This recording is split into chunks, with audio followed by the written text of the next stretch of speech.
Hello everyone, welcome back to my channel. কেমন আছো তোমরা সবাই? কি করছো জলের মধ্যে? মাঝে মাঝেই হচ্ছে একটু একটু করে বৃষ্টি, তো তার জন্য অনেকক্ষণই পুতুলকে ঘরে রাখা হয়। এবার যেই একটু ছাড়া পায় ও তখনই ঘর থেকে বেরিয়ে বাইরে চলে আসে।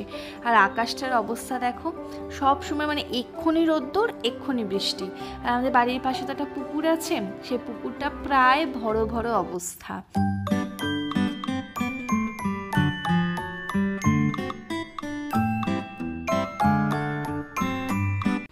এই যে আমাদের পুতুল, ইনি এখন একটু রাগো অবস্থা। কেন না, ওনাকে একটু বাইরে নিয়ে যাওয়া হচ্ছে না, ওনাকে একটু ঘুরতে নিয়ে যাওয়া হচ্ছে না। দুদিন আগে সবে একটু কাশি জ্বর সর্দি থেকে উঠলো, এবার বাইরে তো পড়ছে বৃষ্টি, ওকে একটু নিয়ে বেরানো হচ্ছে না বা ওকে ছাড়াও হচ্ছে না, তাতে ও ভীষণ ক্ষেপে। যাই হোক, সারাটা দিন এই ঘরের মধ্যেই থাকে, চলো এবার নিয়ে যাই একটু রান্নাঘরে। আজকে বানাচ্ছিলাম পাতলা করে মাংসের ঝোল।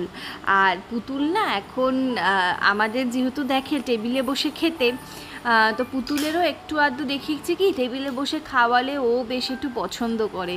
তো এখন মাঝে মাঝে ওকে একটু টেবিলে বসেও দুপুরের খাবারটা খাওয়াই, কখনো ঘরে কখনো আমাদের এই বাইরের এই রাস্তাটাতে একটু ঘুরিয়ে ঘুরিয়ে খাওয়ানোর চেষ্টা করি।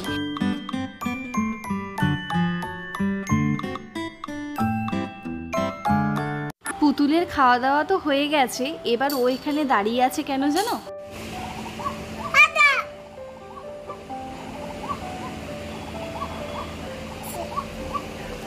কাকে ডাকছো মা? দাদাকে? দুপুরবেলা খাওয়া দাওয়ার পরে যখন এই পুকুর পাড়ের দিকটাতে পুতুল আসে, তখন এই যে পাখির যে কিচিরমিচির আওয়াজটা পাওয়া যাচ্ছে, এই আওয়াজটাও এখানে দাঁড়িয়ে দাঁড়িয়ে শোনে। আর এখানে ওর পাশে দাদু ছিল, তাই ও দাদাও করছিল। তো চলো আজকে একটা ছোট্ট করে ভিডিও তোমাদের সাথে শেয়ার করলাম, কেমন লাগলো জানিও। তোমরাও খুব ভালো থেকো, সুস্থ থেকো। আবার খুব শিগগিরই দেখা হবে নতুন একটা ভিডিওর সাথে।